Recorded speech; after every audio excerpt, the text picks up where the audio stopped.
The sound of gunfire shattered the early morning calm of Silver Creek, Colorado, as Nora Matthews fled through the back door of the saloon, her tattered dress clinging to her bruised body, tears streaming down her dirt-streaked face.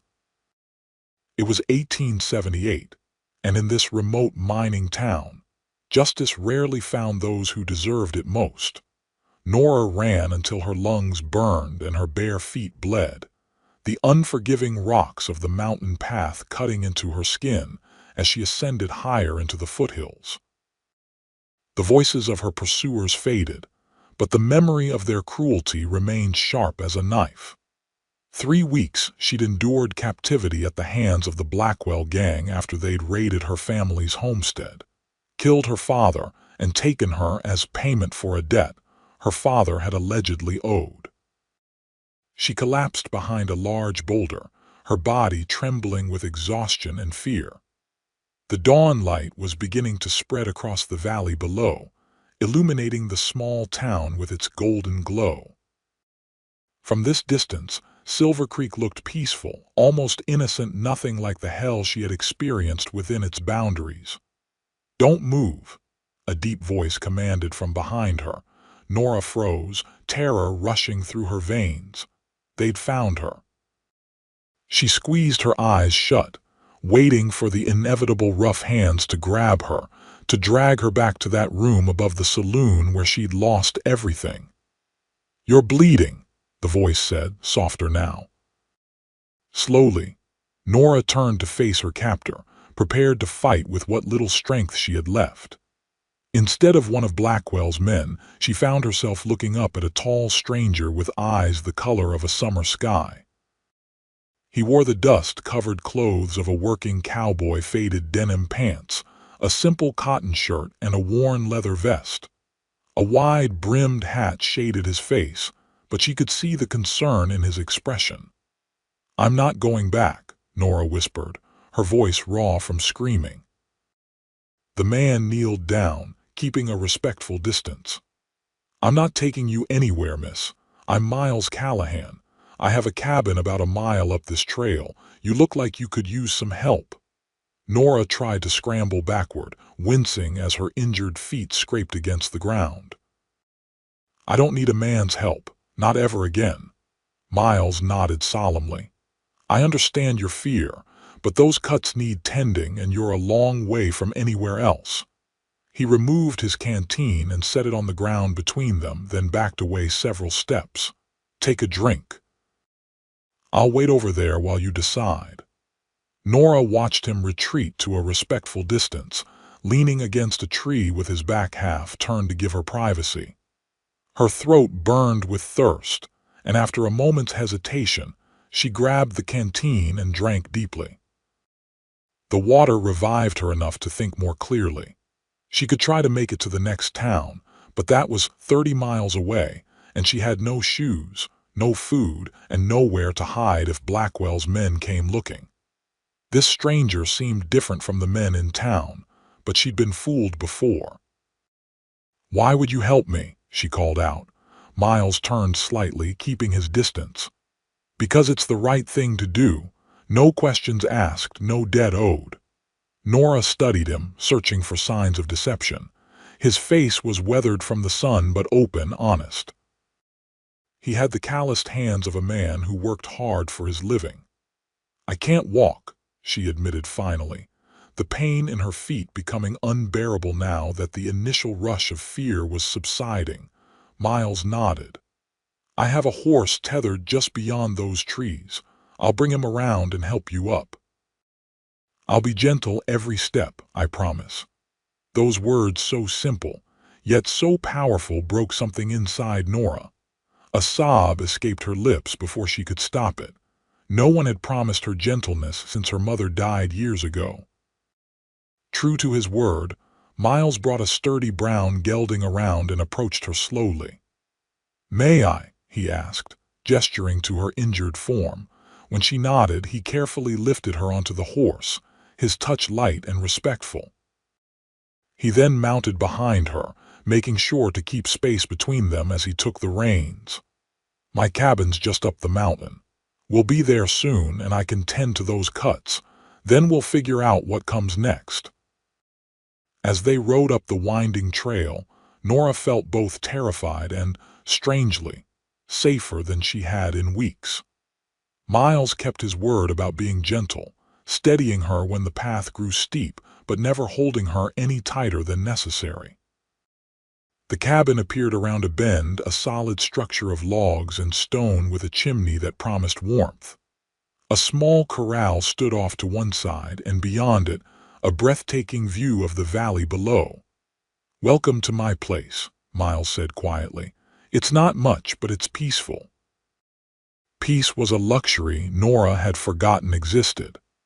As Miles helped her down from the horse, supporting her weight so her injured feet barely touched the ground, she allowed herself to believe just for a moment that she might find it here.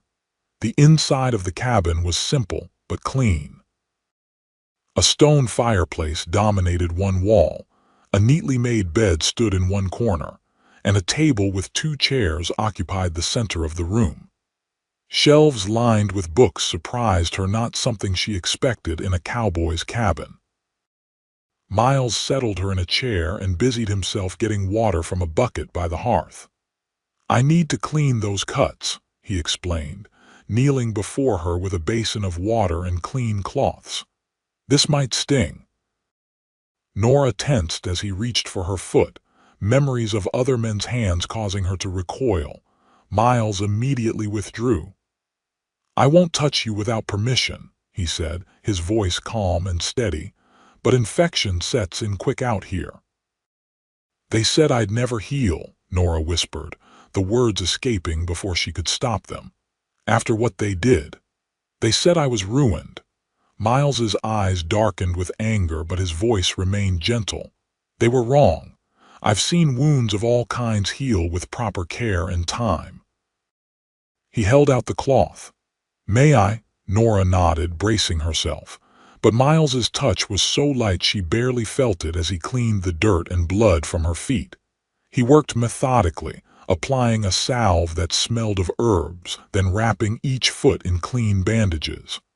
"Are you hungry?" he asked when he finished. The mention of food made Nora's stomach growl audibly. She couldn't remember the last time she'd eaten properly. Miles smiled and moved to the small stove, where he began preparing a simple meal of beans and cornbread. "How long have you lived up here?" Nora asked, desperate to fill the silence with something other than her own thoughts. 5 years, Miles answered, stirring the pot. "After the war, I couldn't stand being around too many people, needed the quiet." "The war?" Nora asked. "I fought for the Union, saw things no man should see." He glanced at her, understanding in his eyes. "We all carry scars, miss." "Matthews, Nora Matthews," she supplied after a moment's hesitation. "My father and I had a homestead about 15 miles east of Silver Creek." Her voice caught. "He's dead now." Miles nodded solemnly. "I'm sorry for your loss." He didn't ask for details, and Nora was grateful. The pain was too fresh, the wounds too raw to speak of what had happened after her father's death. They ate in companionable silence, Nora savoring the simple food as though it were a feast. When she could eat no more, exhaustion crashed over her like a wave. "You should rest," Miles said, noticing her drooping eyelids. "Take the bed, I'll sleep by the fire." Nora stiffened. "I can't take your bed. You're injured and exhausted, I insist." The thought of lying in a strange man's bed terrified her, but the alternative, returning to Silver Creek or trying to make it to the next town, was worse. Miles seemed to sense her fear. "I'll stay outside until you're settled," he offered. "And I'll make sure you can bar the door from inside." "You'll be safe here, Nora, I swear it." The use of her name, spoken with such respect, nearly undid her. Nora nodded, unable to speak past the lump in her throat. True to his word, Miles stepped outside and Nora heard him tending to his horse. She limped to the bed, her bandaged feet throbbing, and sank onto the surprisingly comfortable mattress. The sheets smelled of sunshine and pine, clean and fresh. Nothing like the cloying scent of whiskey and cheap perfume that had permeated the room above the saloon. When Miles knocked softly, she called for him to enter. He carried extra blankets and placed them by the hearth where he would sleep. "There's a bar for the door," he said, pointing to a heavy wooden beam leaning against the wall. "Use it if it makes you feel safer."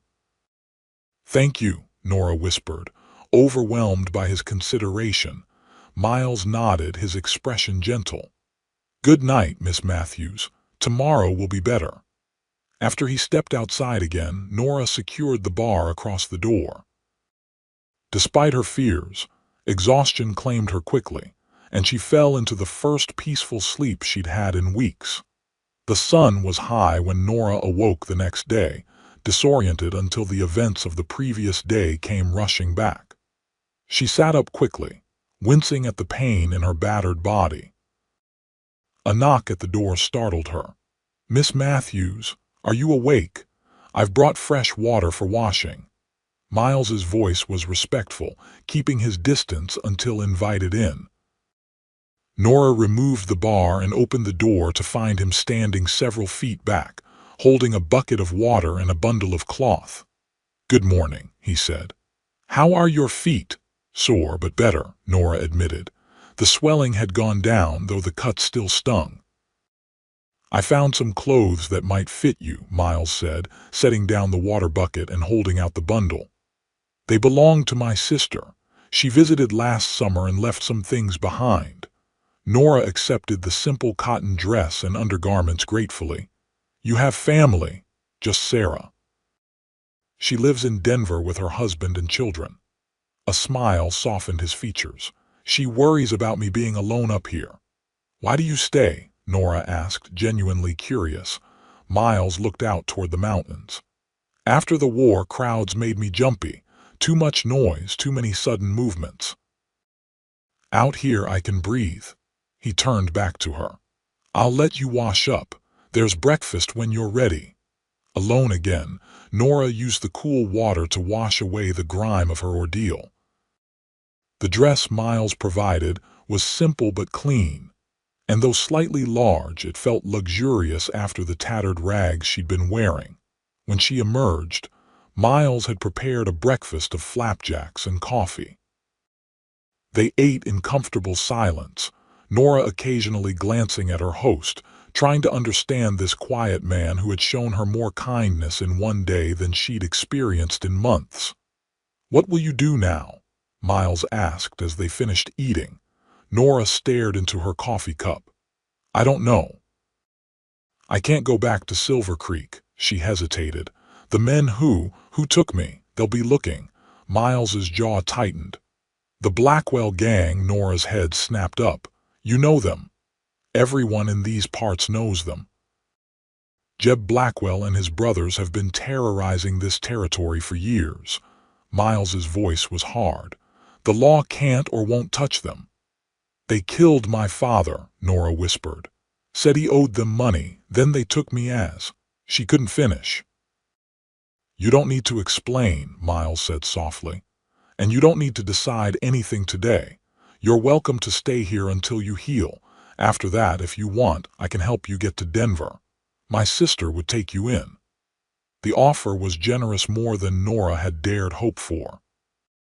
But the thought of imposing on strangers, of being a burden, was difficult to accept. "I can work," she said. "I know how to cook, clean, mend. I won't be charity." Miles shook his head. "It's not charity to help someone in need, but if it makes you feel better, I could use help around here. The garden needs tending, and I'm a terrible cook." He smiled slightly. "We can figure out the details later. For now, just rest." The days that followed fell into a gentle routine. Nora's feet healed slowly, and as soon as she could walk without pain, she insisted on helping with chores. Miles taught her about the garden he maintained, showing her the herbs he grew for medicine, and the vegetables that sustained him through the long mountain winters. They talked as they worked, Miles telling stories of his time as a cavalry soldier, Nora sharing memories of life on her family's homestead before everything went wrong. She found herself laughing at his dry humor, something she'd thought she might never do again. A week after her arrival, Miles returned from checking his traps with a troubled expression. "Riders in the valley," he said as he entered the cabin. "3 men, asking questions at the mining camps down the mountain." Nora felt the blood drain from her face. "Blackwell's men." Miles nodded grimly. "Descriptions match. They're looking for you." Terror seized Nora's heart. "I should go. I'm putting you in danger." "No," Miles said firmly. "You're safer here than anywhere else. They don't know about this place, I make sure of that. I trade in the next valley over, not in Silver Creek." "But if they find me, they won't," Miles interrupted. "But we should be cautious. Stay close to the cabin for a few days." That night, Nora couldn't sleep. Every sound outside made her start, imagining Blackwell's men bursting through the door. When a particularly loud owl call startled her, she gasped audibly. "Nora!" Miles's voice came from near the hearth. "Are you all right?" "I can't stop seeing their faces," she admitted, her voice small in the darkness. "Every time I close my eyes, they're there." Miles was silent for a moment. Then she heard him move, coming to sit on the floor beside the bed, still maintaining a respectful distance. "After the war," he said quietly, "I couldn't sleep for more than an hour without the nightmares coming. I'd see the men I'd killed, the friends I'd lost. Their faces, so clear I could count their eyelashes. In the dim light from the banked fire, Nora could see his profile, strong and steady. "What helped?" she asked. "Time. Talking about it, though, that was the hardest part, and finding purpose again." He looked at her. "It gets better, Nora, not right away and not completely, but it does get better." "I want to believe that," she whispered. "Then believe me when I say I'll keep you safe while you heal," Miles promised. "I'll be gentle every step of the way." There it was again, that promise of gentleness that touched something deep inside her. Nora reached out tentatively, her hand finding his in the darkness. Miles didn't move, allowing her to initiate the contact, his calloused palm warm beneath her fingers. "Thank you," she said simply. They stayed like that, connected but not too close, until Nora's eyelids grew heavy and she drifted off to sleep, her hand still resting on his. The search for Nora continued in the valley below, but as Miles had predicted, no one came to the isolated cabin. As days turned into weeks, Nora began to believe she might truly be safe. Her body healed faster than her spirit, but even that showed signs of mending. She no longer flinched when Miles moved suddenly, and sometimes she caught herself smiling for no reason other than the peaceful beauty of their mountain sanctuary. One evening, as they sat on the porch watching the sunset paint the distant peaks gold and crimson, Miles cleared his throat. "I need to go into town tomorrow," he said. "We're running low on supplies and I need to check if there's any mail from Sarah." Nora tensed. "Silver Creek?" "No," Miles assured her. "Pine Hollow. It's smaller, about 15 miles west. I go there for trading." He hesitated. "Would you like to come with me? The fresh air and change of scenery might do you good." The thought of leaving the safety of the cabin terrified Nora, but she also recognized the fear for what it was, another chain binding her to her trauma. If she ever wanted to truly heal, she would need to face the world again eventually. "Yes," she said, surprising herself. "I'd like that." Miles smiled, a rare full smile that transformed his usually serious face. "We'll leave at dawn. It's about a 3-hour ride, but the views along the way are worth it." The next morning, Nora dressed in the sturdiest of the clothes Miles's sister had left behind, a riding skirt and simple blouse.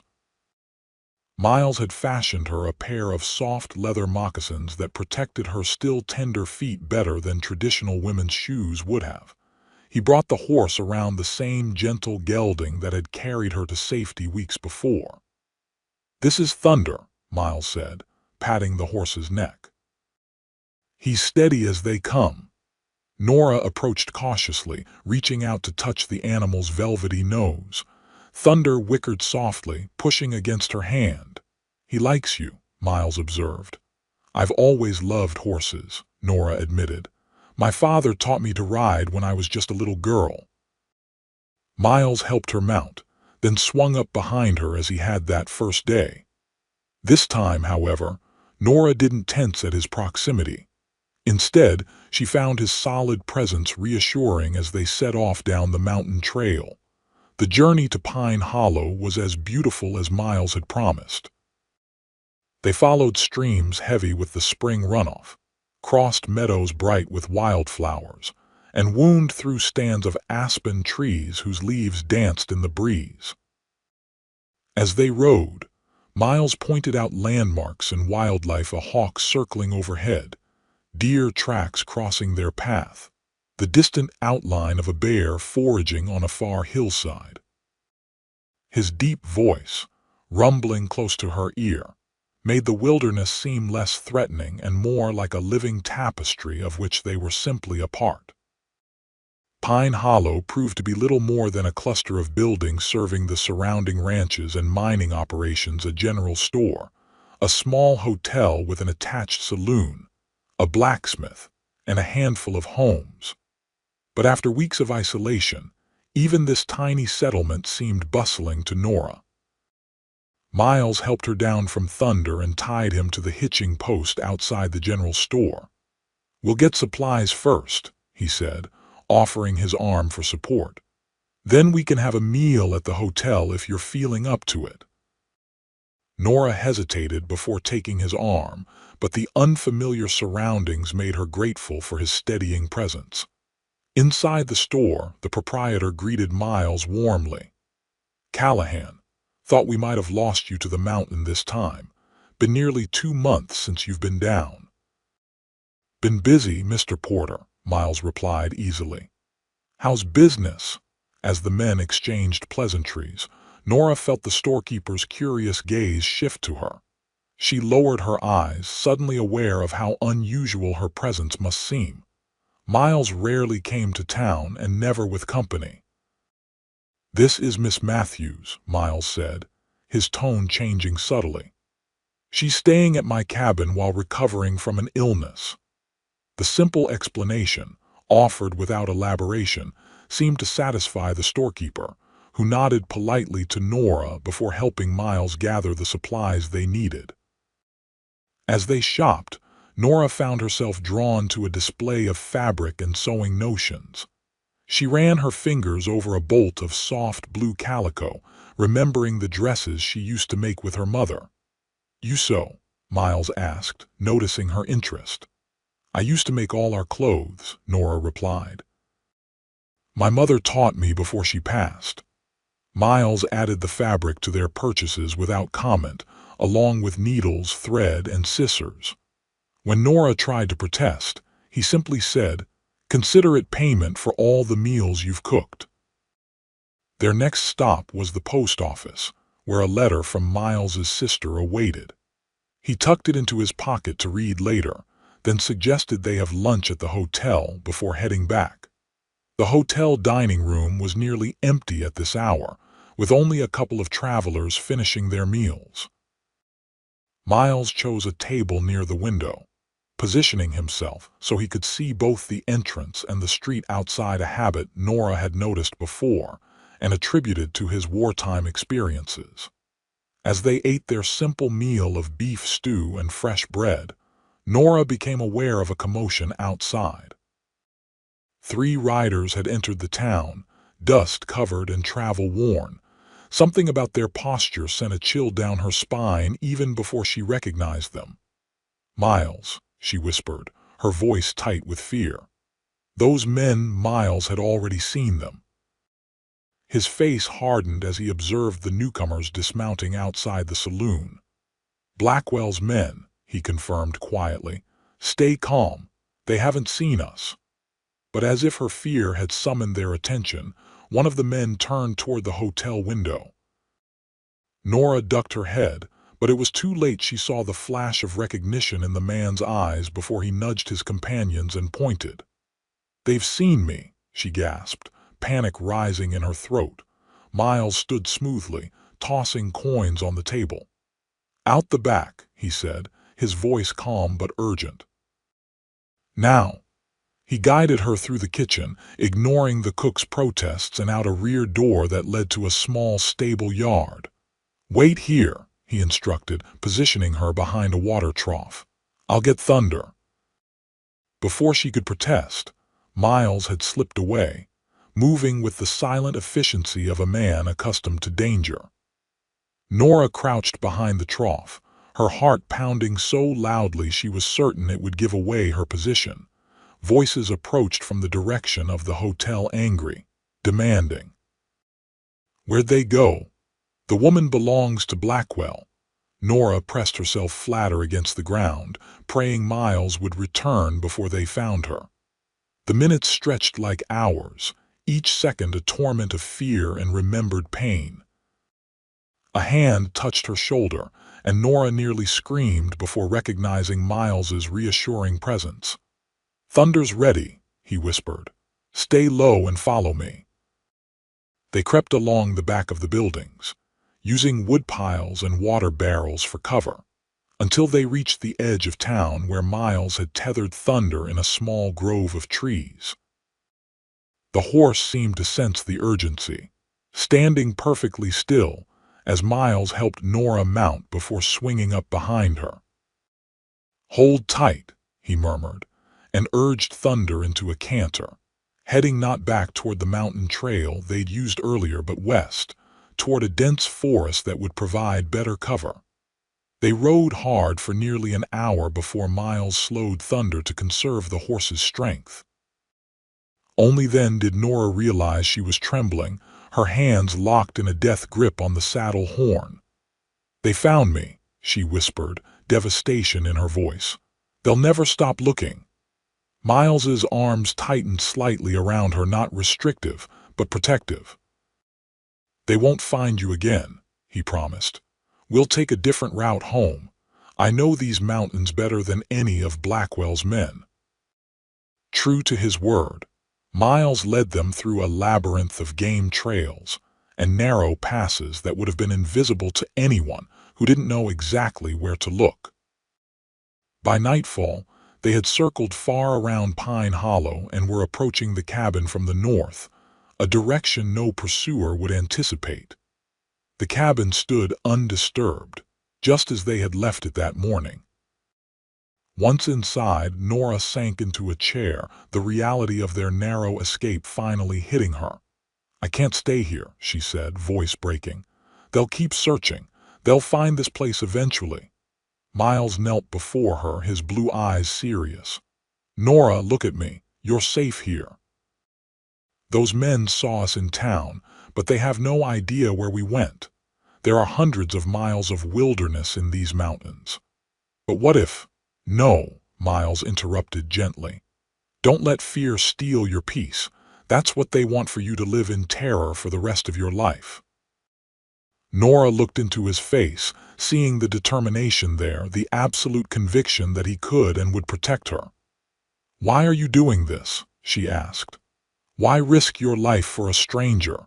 Miles was quiet for a long moment. "You're not a stranger anymore," he finally said. "And some things are worth fighting for." The simple statement, delivered without drama or expectation, touched Nora deeply. In that moment, she realized how much Miles had come to mean to her over these weeks of healing. He had shown her kindness when she expected cruelty, patience when she lashed out in fear, and respect when she felt worthless. "Thank you," she whispered, reaching out to touch his cheek. Miles remained still, allowing her to initiate the contact, his eyes never leaving hers. The moment stretched between them, fragile and precious, until Thunder nickered outside, breaking the spell. Miles cleared his throat and stood. "I should tend to Thunder. He worked hard today." As he stepped outside, Nora pressed her hand to her heart, feeling it beat with something other than fear for the first time in months. That night, as they sat before the fire, Miles opened the letter from his sister. His expression grew thoughtful as he read, and when he finished, he passed it to Nora. "Sarah wants me to come to Denver for her youngest son's birthday next month," he explained. "She worries about me being alone up here." Nora scanned the letter, noting the affection in Sarah's words and her gentle chiding of her hermit brother. "You should go," she said, returning the letter. "Family is precious."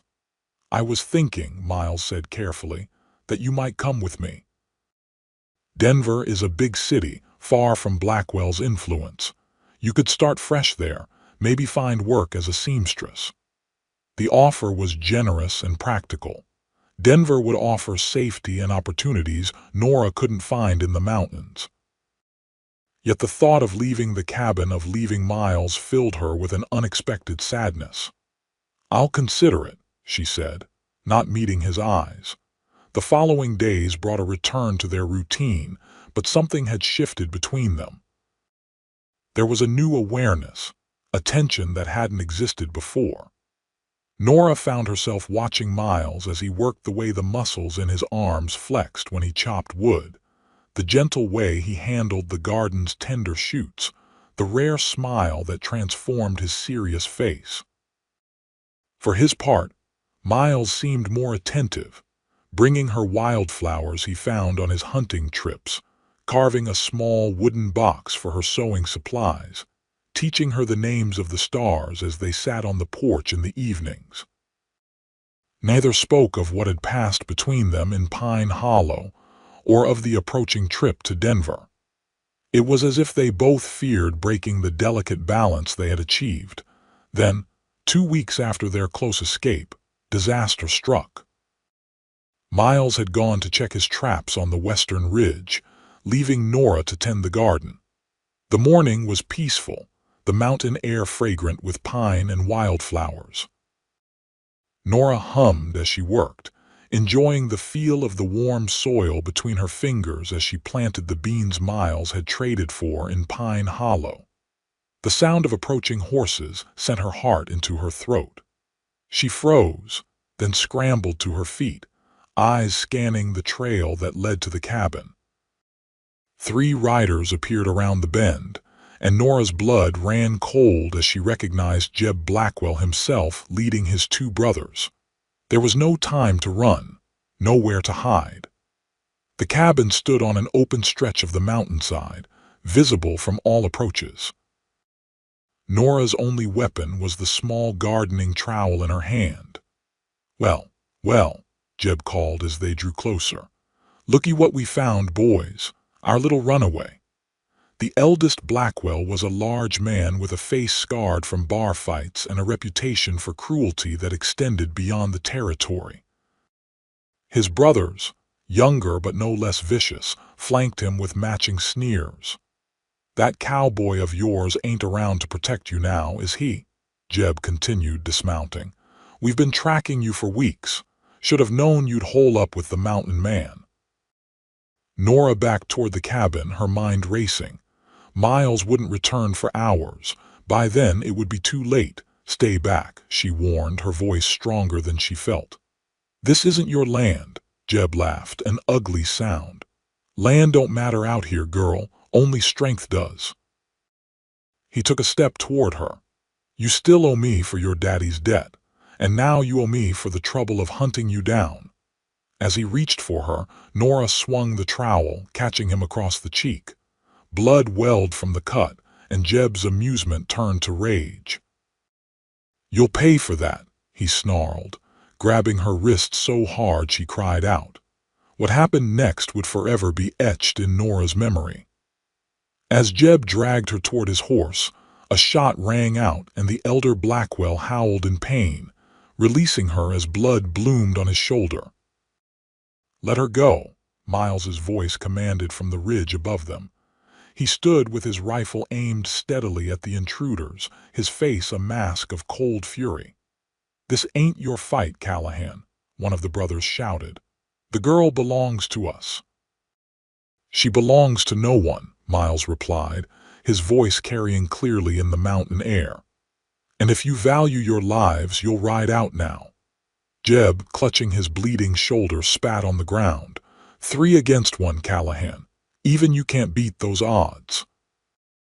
"He doesn't have to," a new voice called, and to Nora's astonishment, 3 more riders appeared from the Eastern Trail, men she recognized from Pine Hollow, including the storekeeper, Mr. Porter. "Word travels fast in these mountains," Porter said, training his own rifle on the Blackwells. "When we heard these vermin were asking about you and the lady, we figured you might need some neighbors." The odds now reversed. Jeb Blackwell's bravado faltered. "This ain't over," he threatened, but there was fear in his eyes as he backed toward his horse. "It is over," Miles countered, descending the ridge to stand beside Nora. "You won't touch her or anyone else again." What followed was a tense standoff that ended with the Blackwells mounting their horses and riding away, Jeb's threats fading into the distance. Only when they were out of sight did Miles lower his rifle and turn to Nora. "Are you hurt?" he asked, his eyes scanning her for injuries. Nora shook her head, too overwhelmed to speak. Miles had come back early. He had saved her. Again. "How did you know?" she finally managed. "I saw their tracks crossing mine," Miles explained. "Fresh and heading this way, I rode back as fast as thunder could carry me." He looked to the men from Pine Hollow. "Thank you for coming." Porter dismounted, approaching them. "When those men came asking about a woman with Callahan, we figured something wasn't right. Then the telegraph brought news about the Blackwell gang and a kidnapped homesteader's daughter." He nodded respectfully to Nora. "We don't abide that kind of evil in these parts, miss." "The Blackwells won't trouble you again," another of the men assured them. "Marshall in Denver's been after them for years. We sent word about their location. They'll be running from the law now, not hunting you." After the men departed, promising to return if needed, Miles and Nora were left alone at the cabin. The danger had passed, but the reality of how close they'd come to disaster hung heavy between them. "I thought I'd lost you," Miles said quietly, his usual composure cracking to reveal the depth of his fear. Nora looked up at him, seeing in his eyes what he had not yet said aloud. "You came back for me," she whispered. "I will always come back for you," Miles promised, his voice rough with emotion. In that moment, with the sun setting behind the mountains and the scent of pine hanging in the air, Nora made a decision. She stepped forward and placed her hand on Miles's chest, feeling his heart beating strong and steady beneath her palm. "I don't want to go to Denver," she said simply. Miles covered her hand with his own. "Are you certain? You'd be safer there." "I'm safest wherever you are," Nora replied. "I want to stay here with you, if you'll have me." The question hung between them, vulnerable and honest. Miles looked down at her, his eyes filled with a tenderness that took her breath away. "I've been alone for a long time," he said softly. "I thought that's what I wanted, what I needed. Until you arrived." He lifted his free hand to gently touch her cheek. "I love you, Nora Matthews. I think I have since that first day when you were brave enough to trust me despite everything you'd been through." Tears filled Nora's eyes at his declaration. "I love you too," she whispered. "You showed me what gentleness truly means. You helped me believe I could heal." Miles leaned down slowly, giving her time to pull away if she wished. But Nora rose to meet him, their lips coming together in a kiss that promised healing, hope, and a future neither had dared imagine.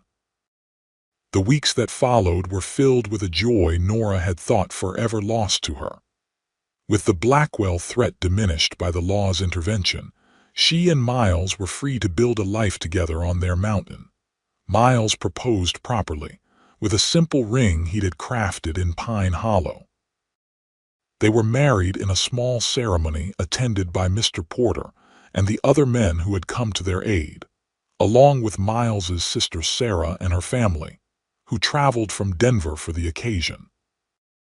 Sarah, a warm woman with Miles's blue eyes and an infectious laugh, embraced Nora as a sister from the moment they met. "I've been praying for years that Miles would find someone," she confided during the celebration.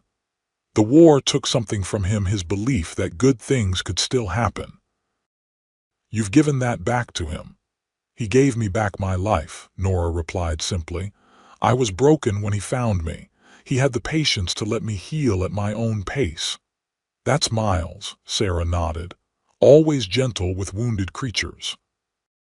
As autumn painted the aspen trees gold, Miles expanded the cabin, adding a second room and a larger porch where they could watch the sunset together. Nora planted a proper kitchen garden and began selling her handmade clothing and quilts to the merchants in Pine Hollow, who found eager customers among the miners' wives. When the first snow of winter blanketed the mountain, Nora and Miles sat before their fire, wrapped in one of her quilts, content in the home they had created together. "I have something to tell you," Nora said, taking Miles's hand and placing it on her stomach. "We're going to have a baby." The joy that transformed Miles's face was something Nora would treasure forever. He gathered her in his arms, holding her as if she were the most precious thing in the world. "You've made me the happiest man alive," he whispered against her hair. As they sat together planning for their child's arrival, Nora reflected on the journey that had brought her to this moment. The pain and terror she had endured would always be a part of her story, but they no longer defined her. She had survived. She had healed.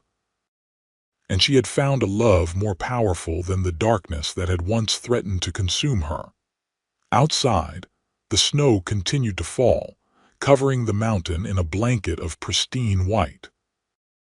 Inside, the fire crackled warmly, illuminating the faces of two people who had found in each other the strength to overcome their pasts and embrace their future together. Spring came early to the mountains that year, bringing with it wildflowers and the cries of a healthy baby girl whom they named Hope. With her father's blue eyes and her mother's determined spirit, she became the center of their world. As Hope grew, so did the legend of the mountain man who had saved the kidnapped homesteader's daughter and defied the notorious Blackwell gang. The story spread throughout the territory, embellished with each telling, but the heart of it remained true, a tale of courage, healing, and the transformative power of gentle love. Years passed, and the cabin on the mountainside expanded again to welcome a son, then another daughter. Nora's sewing business flourished, with her creations sought after as far away as Denver. Miles continued to hunt and trap, but also began breeding horses, his gentle way with the animals earning him respect throughout the region. Sometimes at night, when the children were asleep and the mountain stood silent under the stars, Miles would find Nora on the porch, looking out over the valley below. "Any regrets?" he would ask, wrapping his arms around her from behind. And Nora would lean back against the strength of the man who had taught her to trust again, who had promised to be gentle every step of the way, and had kept that promise through all the joys and sorrows of their shared life. "Not one," she would answer, turning in his embrace to kiss him beneath the vast Colorado sky, grateful for the journey that had brought her home.